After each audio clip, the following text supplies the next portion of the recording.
Bonjour à toutes et à tous. Merci de nous rejoindre pour ce webinaire organisé par Via Compétences et consacré à la mise en œuvre de l'obligation de formation pour les jeunes de 16 à 18 ans. Ce sera le deuxième d'un cycle consacré à la problématique du décrochage scolaire. Le premier a eu lieu au mois de septembre. Vous pouvez le retrouver sur les pages du site viacompétences.fr, sur les pages dédiées à cette problématique du décrochage, en replay, et il est également accompagné d'une foire aux questions. Nous avons repris l'ensemble des questions du chat pour mettre en ligne une foire aux questions. Je suis Christine Fleury, chargée de mission à Via Compétences, et ce matin, 4 spécialistes de la question sont présents parmi nous et pour nous apporter un certain nombre d'informations et pour répondre au fil de la présentation, au fur et à mesure. Vous ne manquerez pas de poser dans le chat. Donc, n'hésitez pas à poser des questions. Merci à Boris qui, à chacune des étapes, nous fera remonter les questions qui reviennent le plus souvent. Et puis, si nous manquons de temps pour répondre à toutes, une foire aux questions sera mise en ligne avec le replay du webinaire d'ici. Petite précision avant de laisser la parole aux intervenants pour qu'ils puissent se prévenir. Nous sommes dans une situation en raison du confinement un petit peu particulière qui nous amène à être tous sur des sites différents, à devoir partager également un ordinateur, enfin une configuration un petit peu particulière. Donc nous vous remercions vraiment par avance pour le cas où nous rencontrerions quelques petits bugs techniques. Merci pour votre patience. Je laisse la parole aux intervenants qui vont pouvoir se présenter. Cécilie, si vous le voulez bien. Bonjour, Cécilie Christian-Leroy, commissaire à la lutte contre la pauvreté. Bonjour, Marie Chancel, donc je suis responsable du service insertion professionnelle des jeunes à la Directe. Donc la Directe qui est un service déconcentré et qui a en charge notamment les politiques d'intervention sur le développement économique, le travail, l'emploi et également la protection des consommateurs. Et par rapport à l'obligation de formation, la Directe est co-responsable de la cohérence et de la mise en œuvre de l'obligation de formation et bien entendu avec l'appui des unités départementales qui sont en département et également mobilisant tous les acteurs qu'elle pilote ou qu'elle finance d'une manière ou d'une autre, tels que le réseau des missions locales, Pôle emploi, le réseau des EDC, Cap emploi. Donc, très heureuse en tout cas de participer à ce webinaire aujourd'hui. Bonjour, je suis Xavier Berthéas, je suis délégué régional adjoint du réseau régional des missions locales Auvergne-Rhône-Alpes, réseau de 61 structures en charge de l'accueil, l'information, l'orientation et l'accompagnement professionnel et social des jeunes âgés de 16 à 25 ans et qui ont quitté le système scolaire. Et dans le cadre du déploiement de l'obligation de formation, notre réseau est mobilisé avec d'autres acteurs sur le repérage et la prise en charge de ces publics qui ne sont plus scolarisés, qui sont aujourd'hui mineurs sans solution. Bonjour à tous, donc je suis Rémi Noisier, je suis délégué régional académique adjoint en charge des problématiques de lutte contre le décrochage scolaire et la persévérance scolaire pour la région académique. Je représente les services de l'éducation nationale et vous savez que les services de l'éducation nationale seront à la manœuvre de la mise en œuvre de l'obligation de formation avec les centres d'information et d'orientation sur les territoires et la mission de lutte contre le décrochage scolaire des 3 académies qui, avec différents partenaires dont les missions locales, vont contribuer à repérer et à proposer des solutions aux jeunes concernés par l'obligation de formation. Merci beaucoup. Alors, selon une enquête de l'INSEE, actuellement en France, 60 000 jeunes âgés entre 16 et 18 ans ne seraient ni scolarisés, ni en formation, ni en emploi. C'est un chiffre important puisqu'il représente presque 5% de cette classe d'âge. Pour faire en sorte de faire réduire ces chiffres, le Code de l'éducation a été modifié. L'instruction obligatoire jusqu'à 16 ans est prolongée depuis le 1er septembre 2020 par une obligation de formation jusqu'à 18 ans. Et c'est sur cette fameuse obligation de formation que nous allons longuement revenir. L'objectif de ce webinaire va être de vous présenter la manière dont les différents acteurs travaillent de façon concertée afin de repérer et accompagner au mieux ce public. Et puis, nous aborderons également la question des grands types de solutions qui peuvent être mobilisables pour permettre aux jeunes mineurs de respecter cette obligation. Dans une première partie, nous vous présenterons le contexte global dans lequel s'inscrit cette obligation. Vous seront présentés ensuite les jeunes, ces jeunes concernés soumis à cette obligation de formation. Qui sont-ils? Est-ce que ce sont les mêmes jeunes que ceux dont on parle quand on évoque la question du décrochage scolaire? Eh bien, nous verrons que les deux notions se recoupent, décrocheurs et jeunes soumis à l'obligation de formation, mais pas complètement. Et puis, nous vous indiquerons également quelques précisions concernant les jeunes concernés, les chiffres en Auvergne-Rhône-Alpes. Dans une deuxième partie, nos intervenants répondront à une question que se pose ou que se poseront immanquablement bon nombre de jeunes et de familles, puisque l'on parle d'une obligation de formation. Est-ce qu'il est vraiment nécessaire pour respecter la loi de suivre une formation? Question bien inquiétante, j'imagine, pour certains. Eh bien, nous verrons que non. Puis ensuite, dans une troisième partie, vous seront présentées les étapes de mise en œuvre de cette loi, depuis le repérage des jeunes jusqu'à leur accompagnement, donc de manière très concrète sur le terrain. Et puis une dernière partie sera consacrée à la question des solutions. Et tout au long de cette présentation, à chacune de ces étapes, nous ferons une petite pause pour permettre de poser à nos intervenants quelques-unes des questions du chat. Je vais laisser à nouveau la parole à Cécilie Christian-Leroy pour nous présenter le contexte global dans lequel vient s'inscrire cette obligation. Merci beaucoup Christine et merci beaucoup à vous d'être aussi nombreux présents aujourd'hui pour ce webinaire. Alors je complète ma présentation comme les précédents intervenants l'ont fait. Donc Cécilie Christian-Leroy, je suis en charge de la coordination des politiques de lutte contre la pauvreté dans la région Auvergne-Rhône-Alpes. Malheureusement, ces politiques, on peut dire, sont d'autant plus d'actualité dans le contexte de crise économique et sociale actuelle. Le gouvernement a d'ailleurs annoncé de nouvelles mesures pour lutter contre la pauvreté qui concernent notamment les jeunes. Depuis le mois de septembre, toutes les politiques sur ces sujets vont être renforcées. Alors, l'obligation de formation, ce n'est pas une réforme nouvelle qui fait suite à la crise. Elle était inscrite dans les textes avant le contexte de crise que nous connaissons. Mais je pense qu'elle est d'autant plus importante dans un contexte où les jeunes risquent d'être d'autant plus en difficulté pour entrer sur le marché du travail et où on risque aussi d'assister à une augmentation de la précarité au sein des familles. Et c'est là où on en revient aux fondamentaux de la stratégie pauvreté, qui est d'intervenir le plus en amont possible en prévention et d'intervenir dans le champ de l'insertion.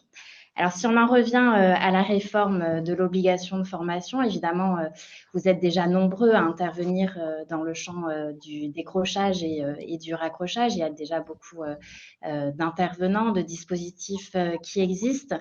Mais ce qui est nouveau, je voudrais rapidement rappeler ici le sens de cette réforme à travers un engagement fort qui est porté par cette réforme et un enjeu qui nous réunit tous ce matin.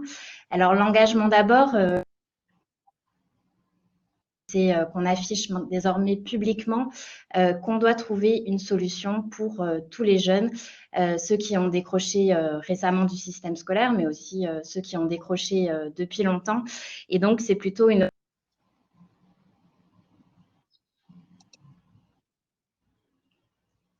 de solutions qui nous engagent, nous, institutions et acteurs qui interviennent dans le champ de l'insertion des jeunes, notamment les jeunes ou les familles. Ensuite, un enjeu important dont on va beaucoup échanger ce matin, c'est la mobilisation collective de tous. Alors évidemment, l'éducation nationale et les missions locales sont en première ligne sur la mise en œuvre concrète dans les territoires de cette obligation de formation.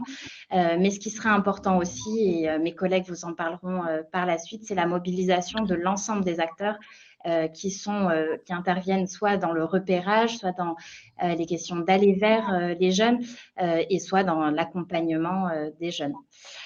Merci beaucoup à vous pour votre présence et donc n'hésitez pas à poser vos questions et je laisse la place à Marie Chancel qui va nous donner les premières clés de compréhension de cette réforme. Alors, oui, tout à fait. Alors déjà, au travers de ce webinaire, nous allons tenter quand même de vous rendre, en fait, l'objectif est vraiment de vous rendre plus lisible la mise en œuvre de l'obligation de formation. Et tout d'abord, on va se pencher sur la question de quel est ce public. Qui sont les jeunes en fait concernés par cette obligation de formation? Alors, ce qu'on peut déjà dire, c'est que ici, il s'agit tout d'abord du public 16-18 ans, donc c'est la classe d'âge 16-18 ans, que l'on appelle NEET. Alors, je vous ferai grâce de mon anglais. Ce sont des jeunes qui sont ni en études, ni en formation, ni en emploi. Alors, le terme NEET est un acronyme qui est apparu en fait dans les années 90 en Grande-Bretagne et c'est vraiment pour une classification sociale. Ça permet de distinguer donc ceux qui sont ni en emploi, ni en études, ni en formation. Alors, ce public de NEET est un public donc prioritaire afin de prolonger et finalement d'élargir, de consolider l'instruction obligatoire qui était présente jusqu'à 16 ans. Et cet objectif, c'est donc de réduire ce nombre de jeunes NEET en France et l'obligation de formation doit répondre à cet objectif. On le verra plus tard, l'objectif est de proposer aussi des dispositifs de remédiation et de développement des compétences. Et comme vous pouvez le voir dans le schéma, et comme l'a déjà dit Christine, c'est vrai que ce public dépasse le public des décrocheurs. Donc, c'est vrai que dans la slide suivante, on a trouvé pour illustrer des cas de jeunes pour que ça soit plus parlant en fait dans le cadre de ce webinaire. Alors, qui sont les jeunes concernés par l'obligation de formation? Alors, on a pris l'exemple de Paul, qui a quitté l'école en seconde générale et technologique. Donc, Paul, effectivement, relève bien de l'obligation de formation. Nous avons pris l'exemple d'Aline, 17 ans, qui, elle, est en demande d'emploi. Elle a interrompu ses études il y a 1 an et elle était injoignable. Et là, pour le coup, elle n'a aussi aucune qualification. Donc, Aline relève bien de l'obligation de formation. Vincent aussi, 17 ans, a obtenu son CAP pâtissier et il est à la recherche d'un emploi. Donc, Vincent également relève de l'obligation de formation. Dernier exemple, Nathan, 17 ans, est titulaire du bac technologique et n'a pas de solution dans le cadre de sa poursuite d'études. Idem, Nathan est bien concerné par l'obligation de formation. Donc, ce qu'on peut dire sur ce public jeune mineur qui vraiment est un focus et une priorité dans le cadre du gouvernement, cela relève vraiment beaucoup de nouvelles problématiques, donc ce qui nécessite aussi une adaptation de l'offre de services des différents acteurs et une connaissance aussi des besoins de ce public, voilà, que l'on va essayer de prolonger tout au long de ce webinaire.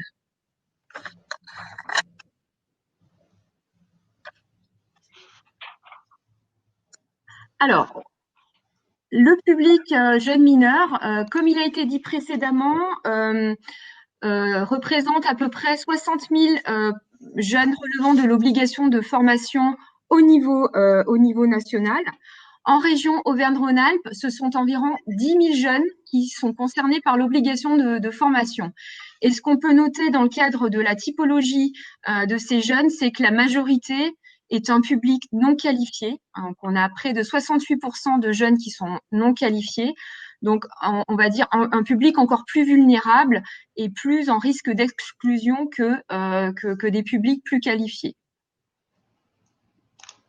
Et ce qu'on peut dire également, c'est que par rapport à un petit peu les caractéristiques de ce public, il va être mis en place toutes des batteries d'indicateurs et des outils. Là, comme il a été souligné, l'obligation de formation a été mise en place que depuis le 1er septembre 2020. Donc là, mise en place d'indicateurs pour suivre la typologie du public, les caractéristiques et également les solutions proposées à ces jeunes.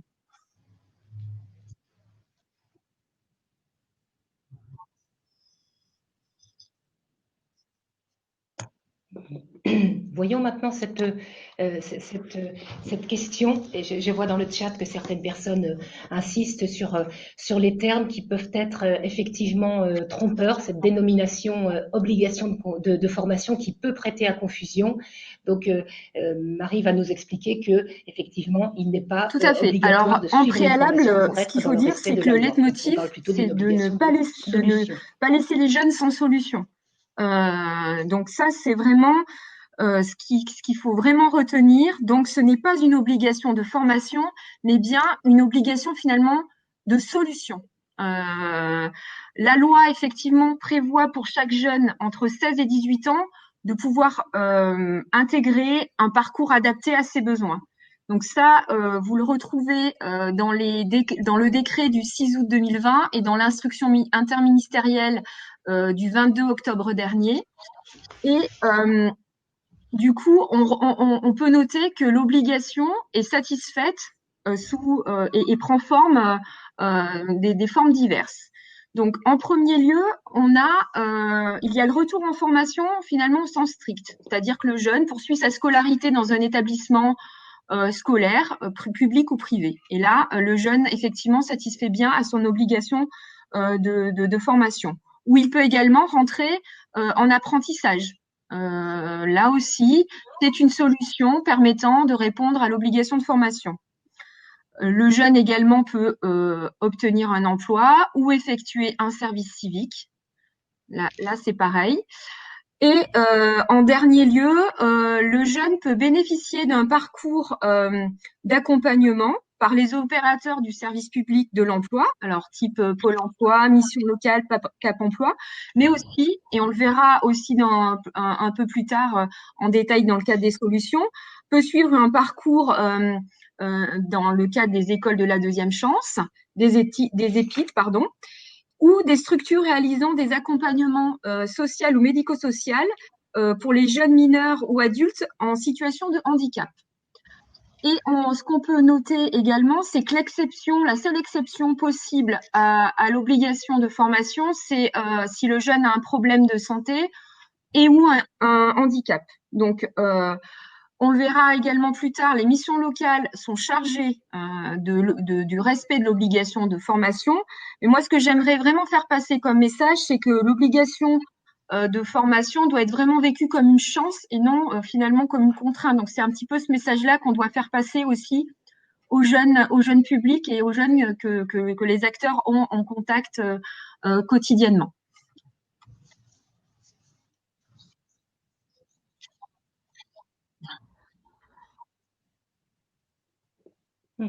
Merci pour ces précisions rassurantes.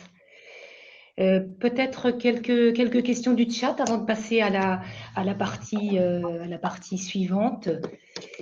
On nous demande de... Alors, les chiffres ont été calculés à fin octobre et c'est une consolidation des chiffres du réseau des missions locales et de l'éducation nationale.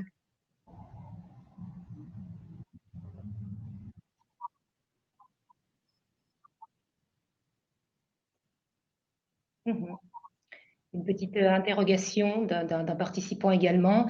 10 000 au plan régional sur 60 000 au niveau national. Est-ce que ça ne semble pas... On note que c'est un chiffre important, d'où les moyens déployés dans le cadre de l'obligation de formation, d'où l'importance et à travers,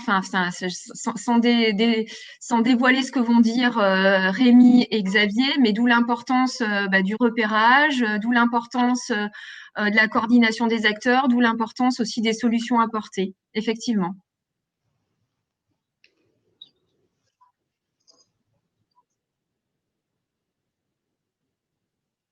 Nous allons pouvoir passer à la partie suivante et voir de quelle manière, très concrètement, les choses se mettent en place sur le terrain. Oui, merci. Bonjour à tous. Donc, deux grandes modalités de repérage des jeunes. Je rappelle et je précise que les organisations en place restent bien évidemment confortées avec cette nouvelle instruction.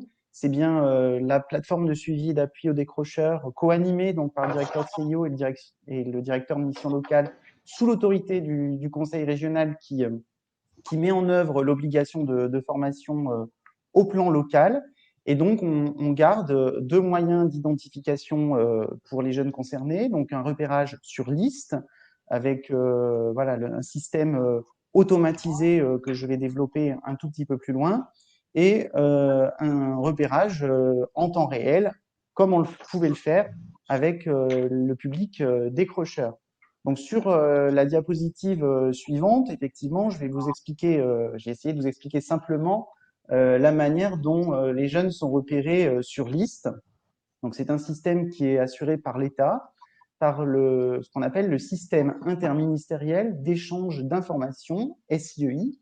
Donc en fait, chaque établissement de l'éducation nationale ou de l'enseignement agricole, chaque centre de formation par apprentissage communique via un système automatisé la liste et les coordonnées des anciens élèves ou apprentis qui ne sont plus inscrits dans un cycle de formation.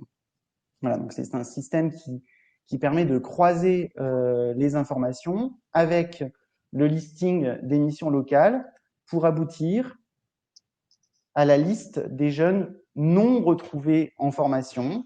Et parmi ceux-ci, bien évidemment, on l'a vu, il y aura les jeunes qui ne respectent pas l'obligation de formation et qui donc devront être contactés par les acteurs des plateformes de suivi et d'appui et décrocheurs ou leur comité opérationnel, comme on peut déjà le voir sur les territoires de la région, afin effectivement de traiter les situations et leur proposer des solutions.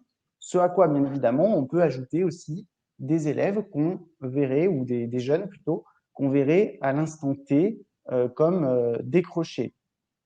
Alors, justement, si on passe à la diapositive suivante, donc dans le cadre du repérage sur liste, on a les évolutions des systèmes d'information à venir qui évoluent nécessairement pour répondre à cette nouvelle réglementation et à l'instauration de l'obligation de formation. Alors, une première étape qui est en cours de déploiement, là, depuis quelques jours, avec quelques petits bugs, donc je préfère tout de suite répondre à d'éventuelles questions sur des problématiques techniques. Le niveau national communiquera dans quelques jours sur ces chiffres et sur les différentes listes. Donc, on va avoir sous peu donc une liste unique des jeunes qui ne respectent pas l'obligation de formation et des décrocheurs. Et le système d'information tournera 4 fois au cours de cette année scolaire au lieu de 2 les autres années. Et avec une nouveauté, je laisserai peut-être Xavier en parler un petit peu mieux que moi dans une minute, avec des données qui vont être directement disponibles pour les missions locales. Et une deuxième version donc, qui devrait être mise en œuvre à la rentrée 2021, où là, on pourra repérer en temps réel, au fil de l'eau, en mutualisant les informations entre les différents partenaires, donc, que sont principalement les CIO et les missions locales, pour traiter les situations au fil de l'eau. Alors peut-être un petit mot de la part de Xavier. Oui, merci Rémi, et bonjour à toutes et à tous. Effectivement, le réseau des missions locales, qui est un réseau national, dispose d'un système d'information. Voilà, toutes les structures utilisent ce même système d'information qui s'intitule IMILO, et il y a une nouvelle version d'IMILO qui a été déployée il y a quelques jours, et par laquelle les missions locales désormais peuvent directement consulter sans avoir à se connecter à un autre outil, à une autre plateforme, les listes des jeunes, donc mineurs qui relèvent de l'obligation de formation, mais également, puisque le système interministériel d'échange d'informations s'est élargi en termes de périmètre de fonctionnement, puisqu'il intègre maintenant les jeunes qui relèvent de l'obligation de formation, mais on retrouve aussi dans ces listes les listes des jeunes décrocheurs, y compris des décrocheurs majeurs. Donc voilà, il y a des données maintenant directement disponibles, l'objectif étant de fluidifier les traitements. C'est aussi l'objectif du doublement du nombre de campagnes et à terme de la mise en place du repérage au fil de l'eau des situations. L'objectif étant de raccourcir le plus possible ce qui est parfois appelé le délai de latence et qui fait que des jeunes, entre guillemets, se perdent dans la nature entre le moment où ils quittent l'éducation initiale et où ils arrivent dans des structures d'accompagnement comme les missions locales ou Pôle emploi ou d'autres acteurs. Je vous propose qu'on évoque peut-être maintenant la question du repérage en dehors du repérage sur les listes. Vous avez, au-delà de ce repérage sur liste, tout le travail de repérage en temps réel. Donc, ce repérage en temps réel, il va évidemment progresser avec les évolutions attendues en 2021 du système d'information, mais d'ores et déjà, à travers le travail des plateformes de suivi et d'appui aux décrocheurs et leurs instances techniques qui peuvent être des cellules de veille éducative, des comités d'orientation et de suivi, eh bien les missions locales, les CIO, mais aussi tous les partenaires qui travaillent dans le cadre de ces plateformes et le nombre de ces partenaires va être augmenté dans le cadre de la stratégie pauvreté et du déploiement de l'obligation de formation. Tous ces partenaires vont être là pour échanger sur des jeunes qui, entre guillemets, n'auraient pas été repérés à travers les outils automatiques. Voilà, un centre social, par exemple, une maison de quartier pourrait demain, dans le cadre d'une plateforme, indiquer qu'elle l'accompagne, entre guillemets, ou qu'elle a repéré un jeune en situation de décrochage scolaire et qui peut relever de l'obligation de formation si c'est un mineur. Et à ce moment-là, ces informations seront bien intégrées dans le cadre du travail de la plateforme de suivi et d'appui aux décrocheurs et sont des données, évidemment, qui seront à terme réintégrées dans les différentes listes, l'objectif étant, évidemment, là aussi, de raccourcir le délai de prise en charge de ces jeunes. Et puis au-delà de ces organisations déjà existantes que sont les plateformes, je le rappelle, les PSAD ne sont pas des structures supplémentaires, ce sont bien des instances de travail, ce n'est pas un réseau qui vient s'ajouter au réseau déjà existant. Au-delà de ce travail, eh bien, vous avez aussi des initiatives qui existent dans les territoires à travers des actions particulières ou pour des actions plus nationales avec la mise en place d'un numéro vert qui est attendu à partir de la fin de l'année. Ce numéro vert qui sera national va permettre à des jeunes ou à des familles d'interpeller en fait cette plateforme sur cette question de l'obligation de formation et la personne sera ensuite entre guillemets réorientée vers un acteur en proximité, que ça soit une mission locale, un CIO essentiellement, dans l'objectif justement de raccrocher, je vais reprendre ce terme-là, ces jeunes le plus vite possible. Donc ce numéro vert n'est pas encore actif aujourd'hui, il devrait être mis en place à compter du 15 décembre prochain. Et puis, par ailleurs, vous avez des initiatives très locales qui fonctionnent souvent sur la base de projets qui peuvent être financés dans le cadre de la stratégie pauvreté, mais aussi dans le cadre du plan d'investissement dans les compétences. Je vais ici rapidement présenter l'action qui est mise en œuvre par la mission locale du Pays Voironnais, qui est une action qui, là aussi, mobilise énormément d'acteurs différents, au-delà des acteurs traditionnels de type mission locale, CIO, École de la deuxième chance, mais on peut aussi retrouver, par exemple, des groupements d'employeurs, des structures de prévention spécialisées, des collectivités locales également, ou des structures porteuses de chantiers d'insertion. Et tous ces acteurs ont décidé de répondre à un appel à projet et de mettre en œuvre une action qui comprend deux volets. D'abord, une action de proximité, d'aller vers les jeunes qui peuvent être les plus éloignés à travers un véhicule. L'action s'appelle Truck to Chat. L'idée, c'est d'avoir vraiment un minibus qui se déplace vers les jeunes avec une animation réalisée de manière très partenariale, de manière à couvrir l'ensemble des champs qui peuvent intéresser les jeunes, pas uniquement la formation ou l'emploi, mais aussi d'autres dimensions qui permettent d'avoir une approche vraiment globale des problématiques des jeunes. Et puis la deuxième action, c'est cet axe qu'on pourrait appeler STEPS, c'est l'idée que les jeunes peuvent aussi avoir non pas l'envie dans un premier temps de rentrer dans des processus de formation, mais dans une envie d'agir, de faire, et d'acquérir des compétences par le faire, avec là aussi la possibilité de mobiliser de courtes situations d'emploi, aussi des situations d'engagement et de bénévolat, ou notamment à travers un atelier de type recyclage qui est prévu dans le cadre de cette action pilotée par la mission locale du Pays Voironnais. Il y a dans le cadre de la stratégie pauvreté un guide qui a été mis en place, un guide d'aide au déploiement de l'obligation de formation, mais aussi un document qui est une boîte à outils qui répertorie un certain nombre d'actions innovantes qui peuvent exister et qui peuvent, si ce n'est être dupliquées, mais au moins qui peuvent servir de base de réflexion à d'autres acteurs dans le cadre du déploiement de l'obligation de formation. Je crois qu'on a perdu notre collègue Christine Fleury. Oui, j'ai été déconnectée. J'ai pris de m'excuser, me revoilà. Je vais relancer le document. On a quelques petits soucis de connexion. Je relance le document. Voilà. Est-ce que c'est bon à nouveau? Voilà, tout à fait. Je venais de terminer la présentation très rapide de l'action portée par la mission locale du Pays Voironnais. Voilà, sachant que par rapport au travail on a évoqué la question du SIEI et la question de l'activité des plateformes de suivi et d'appui aux décrocheurs. On sait qu'il va y avoir de toute façon encore des questions de fiabilisation des listes et Rémi évidemment apportera des compléments sur ce sujet-là.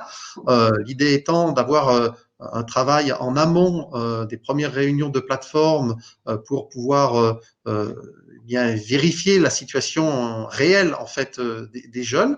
Donc c'est un travail qui va plutôt être réalisé par les missions locales et par les CIO. Et ensuite, effectivement, ce sont bien ces listes affinées qui vont permettre d'engager un vrai travail fin dans le cadre des plateformes de suivi et d'appui aux décrocheurs. Et ce sont aussi évidemment les listes, ces listes affinées qui seront ensuite disponibles dans le cadre du système d'information IMILO. Hein. Dans un premier temps, on aura ces listes brutes, mais ensuite ces listes vont s'affiner bien naturellement.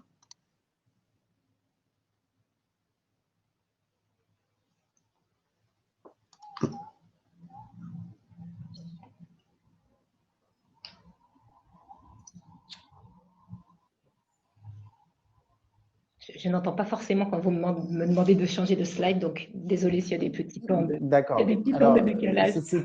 Je vous entends pas. Pardon. Du coup, oui, excusez-moi, on a perdu un peu le fil. Du coup, je suis désolé. Alors, voilà. Donc ces listes, comme le disait effectivement Xavier, doivent être toilettées. Hein.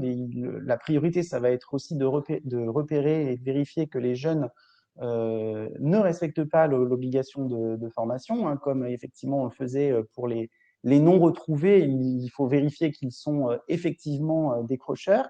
Et là, on aura, avec les premiers contacts qui vont être établis par les CIO et les missions locales, donc par les acteurs sur le terrain ou à un niveau peut-être plus académique dans le cadre du toilettage, on va déjà devoir déterminer deux grands profils de situation, hein, comme on l'a vu précédemment, c'est-à-dire les jeunes qui sont décrocheurs sans solution, et là sur lesquels il va falloir effectivement agir pour leur trouver une formation parce que ça devient une priorité pour eux, ou alors les jeunes qui vont être diplômés sans solution. Donc, à partir du moment où les listes ont été nettoyées et stabilisées, les acteurs vont étudier et se répartir les situations avec un diagnostic approfondi pour pouvoir, à terme, bien évidemment, proposer des solutions. On a bien redit, obligation de solution, même si effectivement les textes nous parlent d'obligation de formation, voilà, on est plutôt sur une obligation de solution. Il s'agit de désigner un référent du parcours du jeune pour garantir une certaine fluidité et surtout respecter le principe du dites-le nous une fois, de manière à ce que le jeune, qui est quand même dans un contexte difficile, n'ait à répéter son histoire. Donc, l'obligation de formation, et on l'a déjà dit, conforte en fait le travail qui est déjà existant sur le suivi des décrocheurs. Il vient le renforcer et il vient raccourcir, surtout l'idée c'est générale, c'est quand même de raccourcir les délais de prise en charge de ces jeunes de manière à ce que les plateformes de suivi d'appui aux décrocheurs ou leurs instances opérationnelles se réunissent plus régulièrement et traitent les situations le plus en temps réel possible pour pas perdre de vue les jeunes sur les différents territoires. Alors pour cela, on demande aussi aux acteurs de terrain, et c'est l'idée du schéma de la diapositive suivante, même s'il est un petit peu compliqué, c'est d'élargir le réseau des partenaires. Alors c'est un schéma que vous avez peut-être déjà vu si vous avez suivi le webinaire précédent, mais vous avez au centre en fait les acteurs principaux et le cœur de la PSAD avec les services de l'éducation nationale au sens large, CIO, MLDS et les missions locales, hein, et les réseaux éventuellement formation qualification de l'éducation nationale. Voilà, ça c'est vraiment les deux acteurs indispensables qui sont au centre des groupes de travail sur les territoires, et puis gravitent selon les opportunités locales. Mais là, on insiste pour que effectivement le réseau des partenaires s'élargisse. Donc des structures ou des institutions du réseau éducation jeunesse, de la lutte contre la pauvreté, de l'emploi, de la formation professionnelle et bien évidemment des collectivités locales également. Alors je pense qu'on avait terminé la partie, donc on est désolé pour les petits problèmes techniques. Normalement, Christine Fleury devrait pouvoir nous rejoindre dans les secondes qui viennent. Et on en passe, normalement, on a quelques... Oui, merci Christine. On doit avoir quelques minutes pour répondre à des questions, normalement. De questions. On nous demande de revenir un petit peu en arrière sur le numéro vert. Qui a ce numéro vert? Vous l'avez indiqué, peut-être revenir rapidement sur. Alors, oui, effectivement. Donc, dans un premier temps, le numéro vert, effectivement, c'est un service mis en place par l'État, hein, l'ONICEP. L'idée, et Xavier l'a dit, c'est d'essayer d'accentuer le repérage en temps réel et répondre aux interrogations des familles. Alors, dans un premier temps, dans la région académique Auvergne-Rhône-Alpes, il est pris en charge par les acteurs de l'éducation nationale, et pour répondre assez précisément donc au service académique d'information et d'orientation des 3 académies qui vont prochainement trouver un système avec les acteurs des CIO et des missions locales pour basculer effectivement les appels vers le territoire au plus près donc des besoins du jeune. Donc il y aura un premier entretien, un premier filtre niveau expert, si vous voulez, au niveau académique, et après on renvoie la situation. Donc si effectivement on est face à un jeune qui est non concerné par l'obligation de formation, vers les acteurs de terrain. Donc on attend aussi bien évidemment la campagne de communication nationale sur cette question, parce que c'est bien évidemment cette campagne nationale qui va déclencher quelque part le top départ de la mise en œuvre du numéro vert. Mais en tout cas, nous, techniquement, on est presque prêt. En tout cas, on devrait être prêt pour le 15 décembre pour avoir une méthodologie pour effectivement renvoyer les appels. Après, on n'a pas encore si je suis aussi assez transparent, on n'a pas de vision sur la volumétrie que cela représentera. On a reparlé tout à l'heure, et je me permets juste de compléter la réponse qui a été faite sur les 10 000 situations en Auvergne-Rhône-Alpes. Vu le poids de la région en France, on est parfaitement cohérent par rapport aux 60 000. Je rappelle que l'Auvergne-Rhône-Alpes, c'est à peu près 15% de la France. Donc, voilà, c'est à peu près 15% de 60 000, ça doit faire à peu près 10 000 à quelque chose près.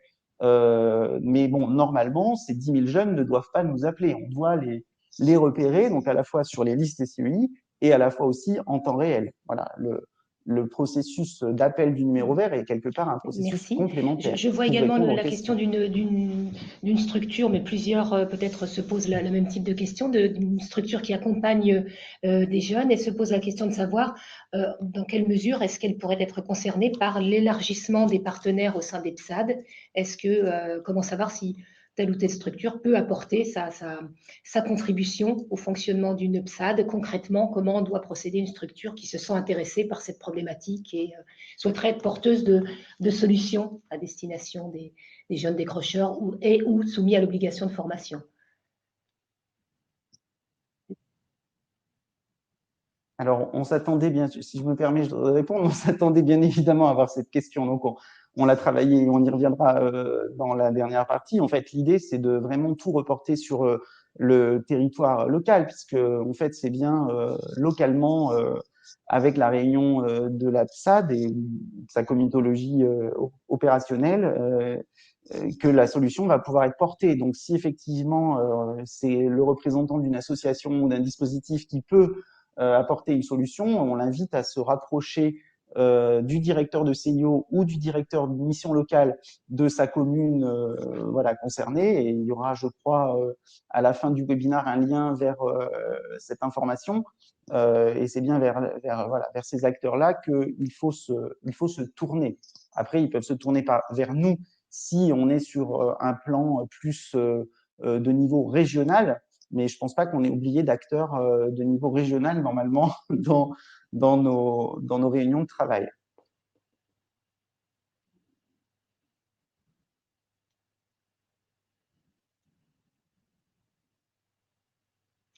Très bien, merci. Je vois beaucoup d'autres questions, mais malheureusement, l'heure tourne. Nous allons avancer, quitte à revenir à certaines après coup.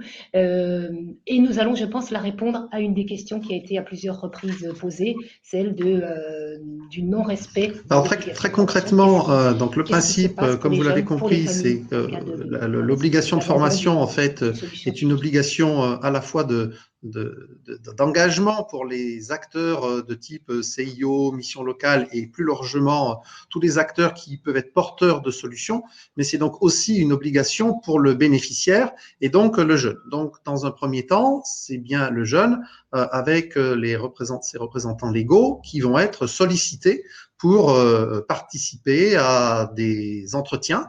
Alors, ça pourra se dérouler suivant les caractéristiques du public dans des CIO pour des jeunes pour lesquels l'offre de service des CIO pourrait être la plus intéressante. Ça pourra évidemment être en mission locale pour d'autres jeunes. Et l'objectif étant d'amener le jeune soit à s'engager dans un parcours, dans une démarche d'accès à l'emploi, la formation, la qualification ou dans les autres formes d'engagement que Marie Chancel a présentées au début de ce webinaire. Et c'est bien, alors évidemment, le jeune ou les représentants légaux qui ne viendraient pas à ces entretiens ou dont finalement on constaterait qu'ils ne souhaitent pas s'engager dans ces démarches-là, eh bien à un moment, il va y avoir un partage de l'information qui va se passer dans le cadre des plateformes de suivi et d'appui aux décrocheurs. Et c'est bien dans une logique partenariale qu'à un moment, on va constater qu'il n'y a pas cette volonté d'adhérer à l'obligation de formation, à l'obligation de solution. Et à ce moment-là, la mission locale, puisque notre réseau a une nouvelle responsabilité dans le cadre de l'obligation de formation, la mission locale va informer le conseil départemental du fait que la personne, ce jeune, eh bien, ne rentre pas, ne respecte pas l'obligation de formation qui a été fixée par la loi. Et à ce moment-là, c'est le conseil départemental qui va mobiliser ces différents services plutôt à dimension insertion, services plutôt dans des logiques de prévention spécialisée, voire les services de l'assistance éducative, pour qu'il y ait une intervention auprès du jeune et de sa famille, afin que cette personne rentre réellement dans l'obligation de formation. Je le dis tout de suite, puisque ça a été à un moment évoqué au tout début des travaux sur la mise en œuvre de l'obligation de formation, il n'y a pas de sanctions financières qui sont prévues. On est bien dans une logique d'assistance éducative, si on veut aller au bout de cette démarche, et d'amener les personnes à finalement rentrer dans une démarche d'adhésion. Ça peut être aussi le constat que la personne finalement a par elle-même déjà obtenu une situation et que finalement c'était plutôt un manque d'échange d'informations. L'idée, c'est vraiment de faire rentrer les personnes dans cette démarche d'obligation de solution.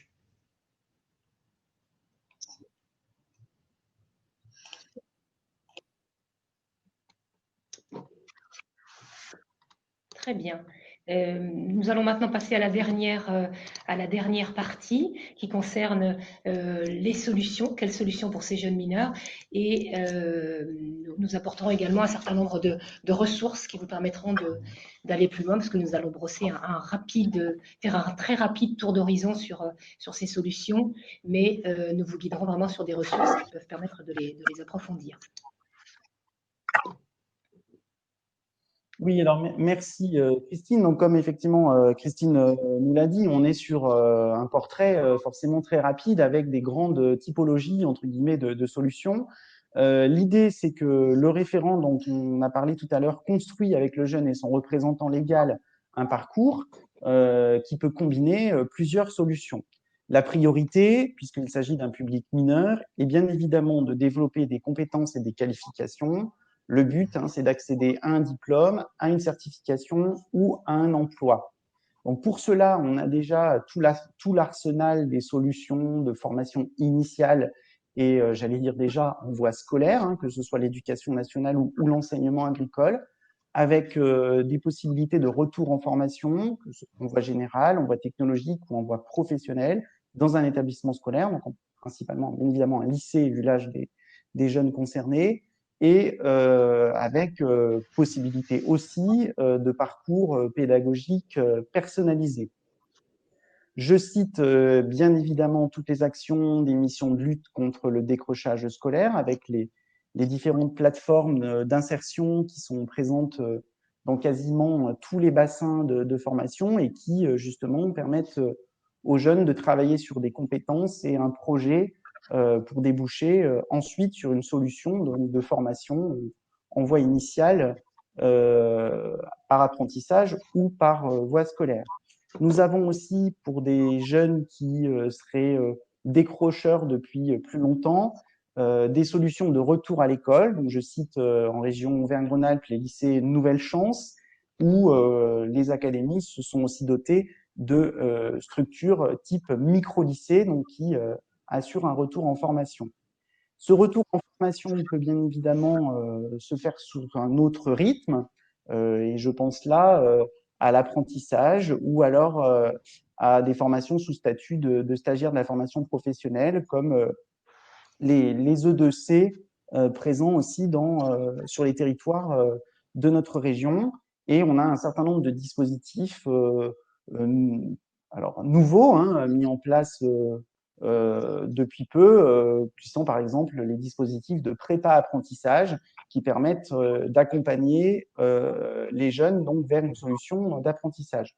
On essaye autant que faire se peut de mettre l'accent sur des solutions dans des secteurs et des métiers d'avenir. Et on y reviendra un tout petit peu plus tard. On s'adapte bien évidemment aussi aux besoins en créant localement un certain nombre de places supplémentaires dans les formations, que ce soit des formations pré-bac, CAP et bac professionnel, avec des créations de places supplémentaires, ou aussi dans Parcoursup, puisqu'on a parlé tout à l'heure des jeunes effectivement qui venaient juste d'avoir leur baccalauréat et qui n'auraient pas de solution et qui pourtant sont concernés par cette nouvelle obligation de formation. Voilà, donc ces solutions, dans un premier temps, peuvent être des solutions, j'allais dire, d'ordre éducation nationale ou enseignement agricole. Voilà, enfin, en tout cas, des formations qui sont qualifiantes et qui permettent de déboucher sur un diplôme.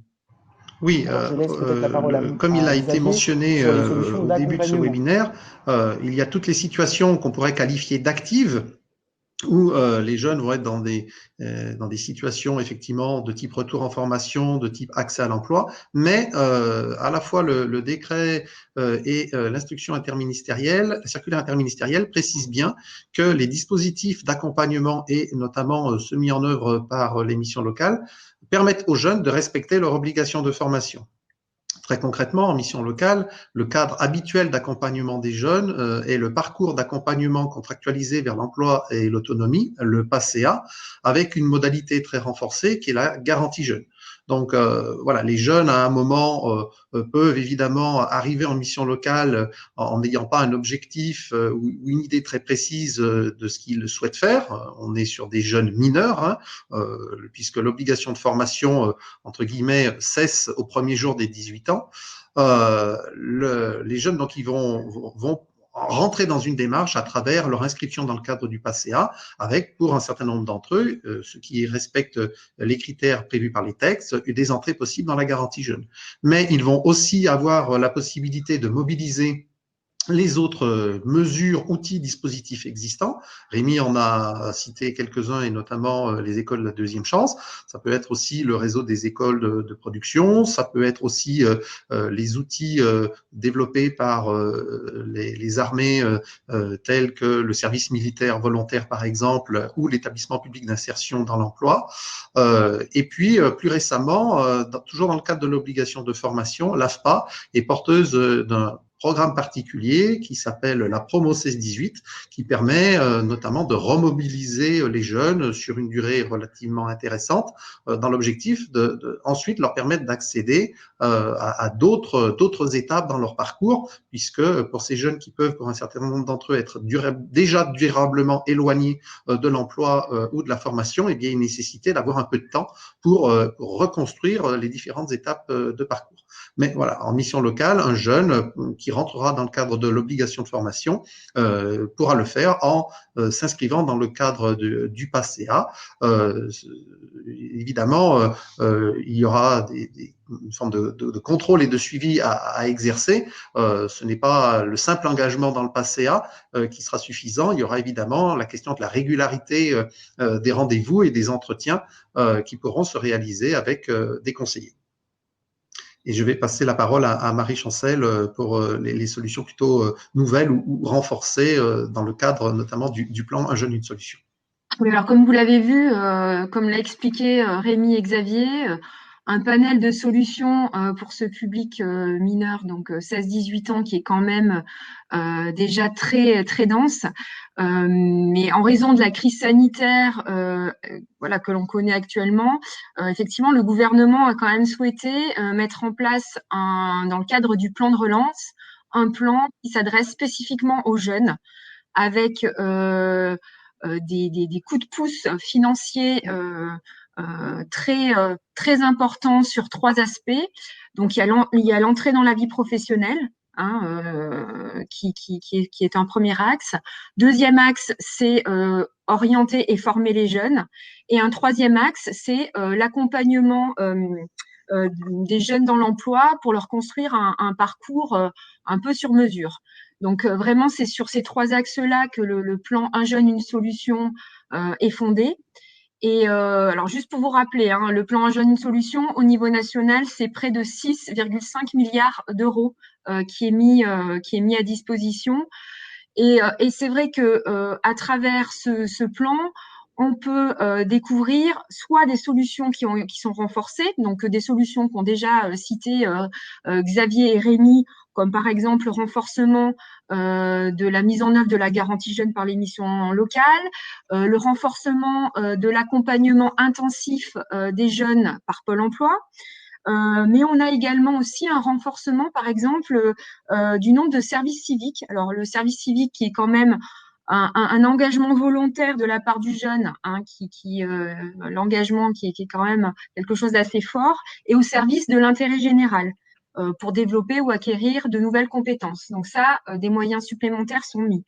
On a également, dans le cadre des contrats aidés, c'est vrai que jusqu'à présent, les contrats aidés n'étaient pas forcément une solution prioritaire pour les jeunes.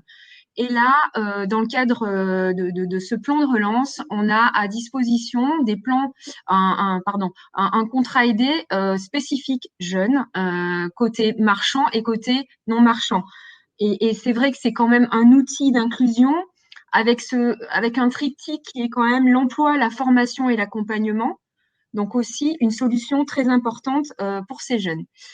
Et également, on a des solutions nouvelles qui ont été mises en place, et notamment l'aide à l'embauche, donc qui est vraiment un coup de pouce pour les entreprises et qui permet une compensation de charges à hauteur de 4 000 euros.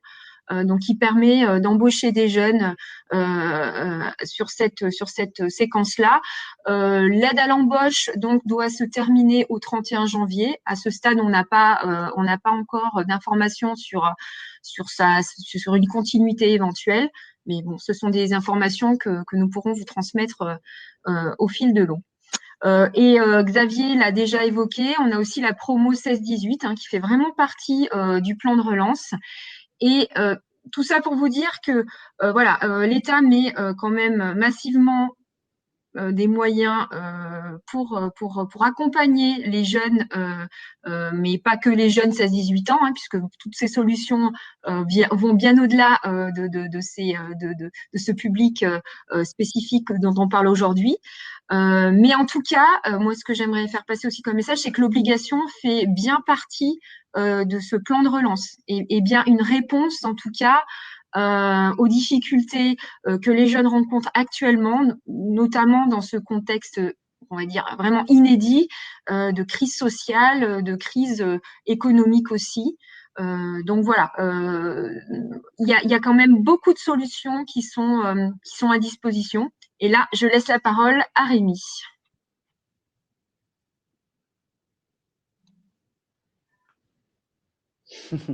Merci Marie. Alors en fait, on a déjà tout dit, les solutions existantes, des solutions qui sont nouvelles, issues du plan de relance. Et je vois beaucoup de questions défiler. Alors on n'a pas le temps de tout lire quand on est intervenant, mais bon, je pense qu'il y a beaucoup de solutions aussi sur le terrain. Et on ne peut pas, bien évidemment, dans un webinar régional, brosser l'ensemble des portraits de toutes les solutions. Et on est bien désolé, mais l'idée, c'est que ces solutions, il faut absolument les relayer au plus proche des territoires, au sein des animateurs de PSAD, parce que voilà, ce sont forcément des réponses sur les territoires pour les jeunes concernés.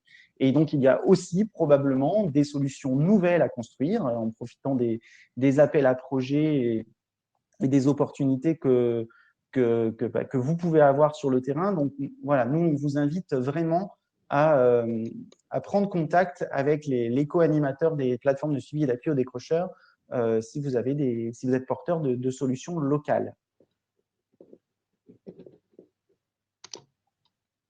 Très bien. Bon, les diapositives ne veulent plus défiler. On va continuer sans elles pendant un petit moment pour une très rapide conclusion avant de vous présenter quelques ressources. Voici la slide qui arrive, mais je ne peux plus la lire. Donc, nous l'avons vu tout au long de cette présentation, un certain nombre on ne part, en fait, en résumé, vous l'avez bien compris, on ne part pas de rien pour la mise en œuvre de cette obligation de formation. Les moyens mis en œuvre par le gouvernement viennent compléter, viennent s'ajouter aux nombreuses solutions déjà mobilisées depuis un long moment pour le suivi des décrocheurs, et viennent également faire évoluer des instances qui fonctionnent déjà depuis de longues années, notamment les plateformes de suivi et d'appui aux décrocheurs qui fonctionnent depuis 2011 et qui vont être amenées à élargir le cercle des partenaires. Nous l'avons également vu au travers d'exemples, des initiatives fortes se mettent en place sur les territoires, des groupes de travail, de nouveaux partenariats vraiment riches.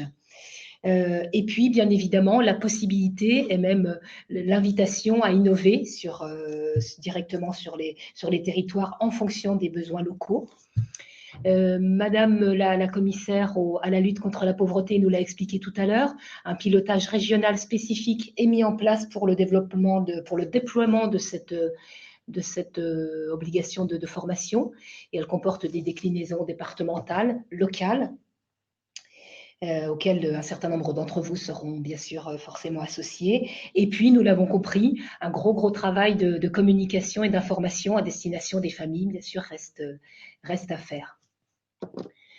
Pour vous permettre d'aller plus loin, nous avons répertorié un certain nombre de ressources qui vont apparaître à l'écran d'ici un petit moment, je l'espère.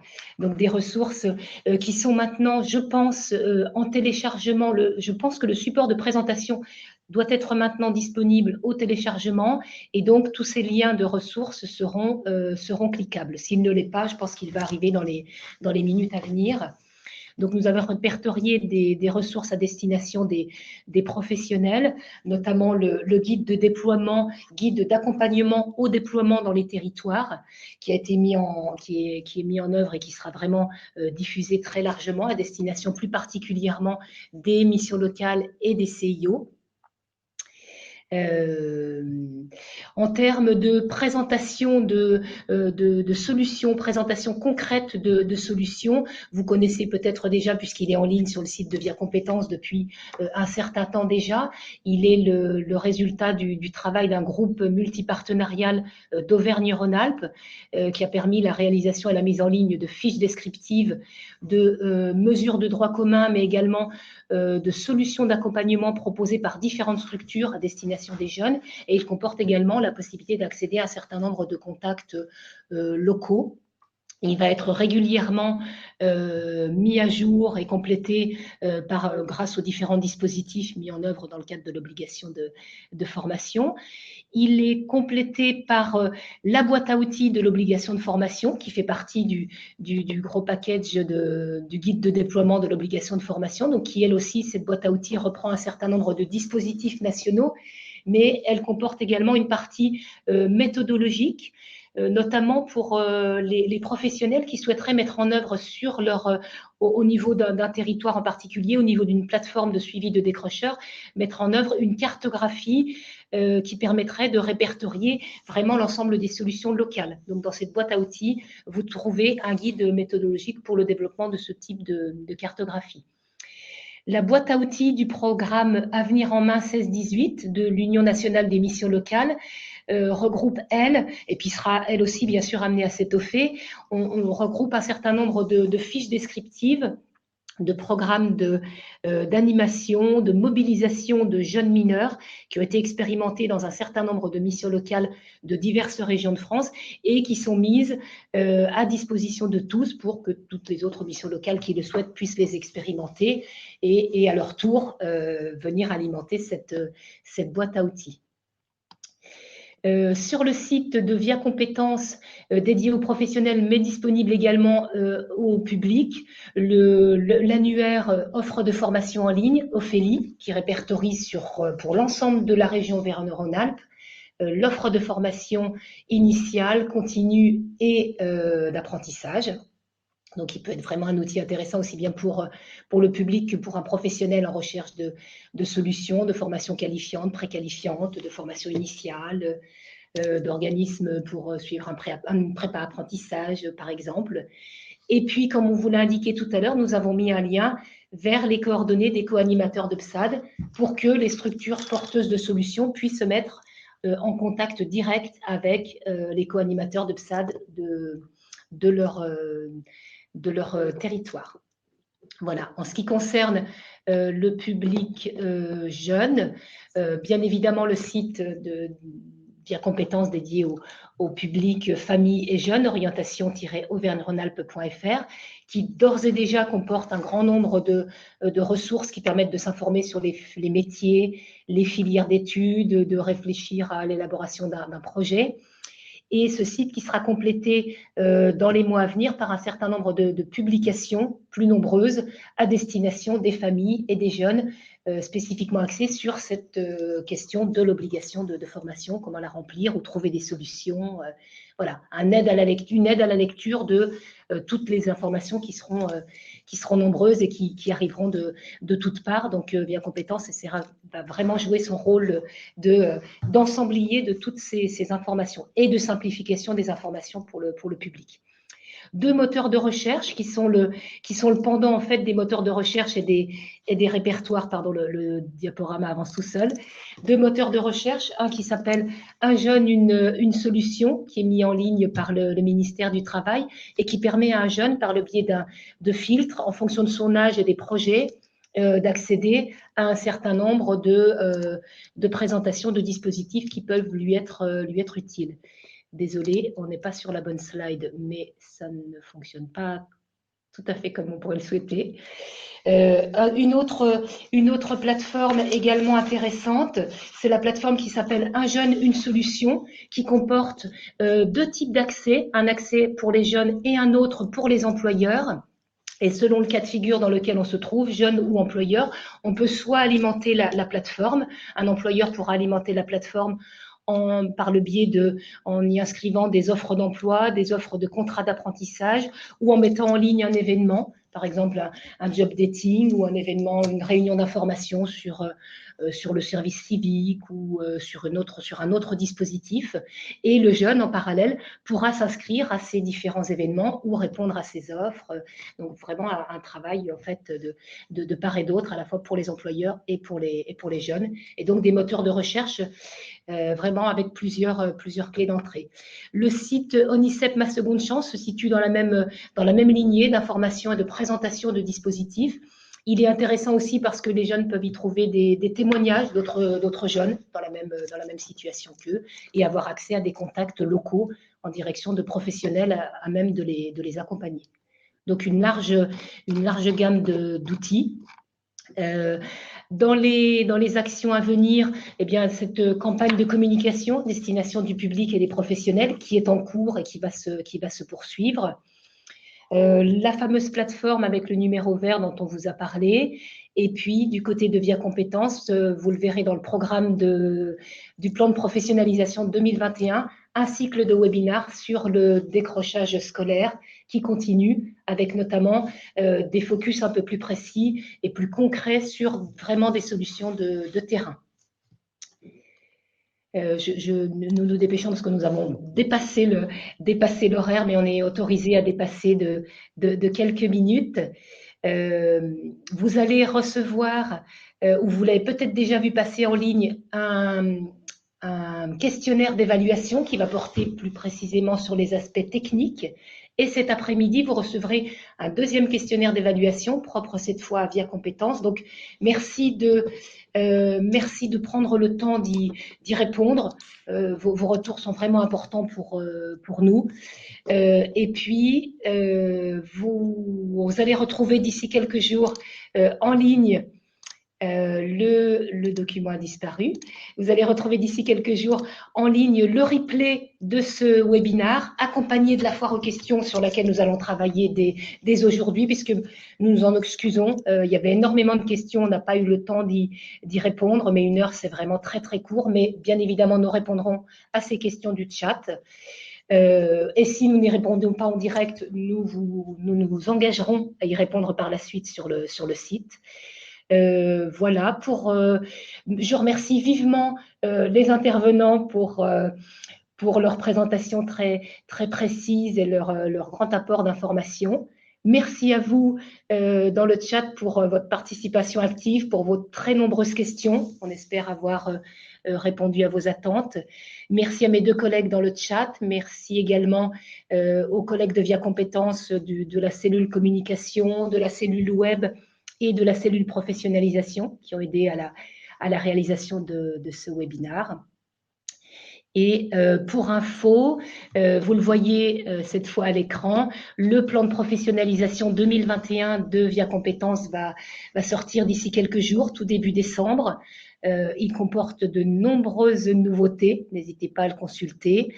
N'hésitez pas surtout à passer en revue les différentes modalités de formation qui vous sont offertes, formation en présentiel, à distance, sous forme de classe virtuelle, modules d'auto-formation qui permettent de revenir en plusieurs fois à son rythme sur une même thématique.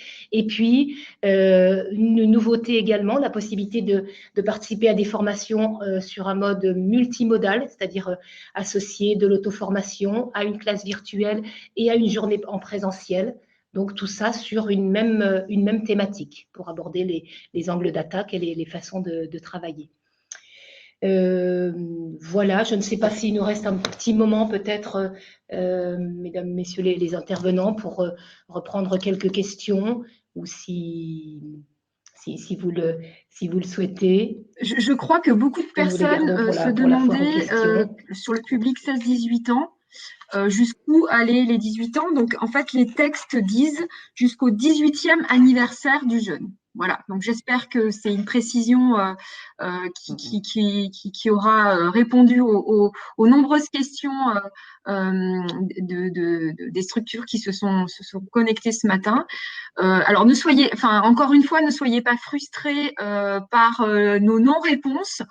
Soigneusement, nous allons prendre des questions une à une. Alors, nous n'avons peut-être pas toutes les réponses parce que c'est quand même une mise en œuvre qui est récente, avec voilà, c'est en faisant que voilà, on avance en faisant aussi. Donc on a la majorité des réponses à vous apporter et on le synthétisera en lien avec via compétences Rémi et Xavier et vous apporter toutes les réponses. Mais encore une fois, ne soyez pas frustrés par les non-réponses à ce webinaire. On va vraiment tout faire et tout mettre en œuvre pour vous apporter toutes les réponses que vous vous posez.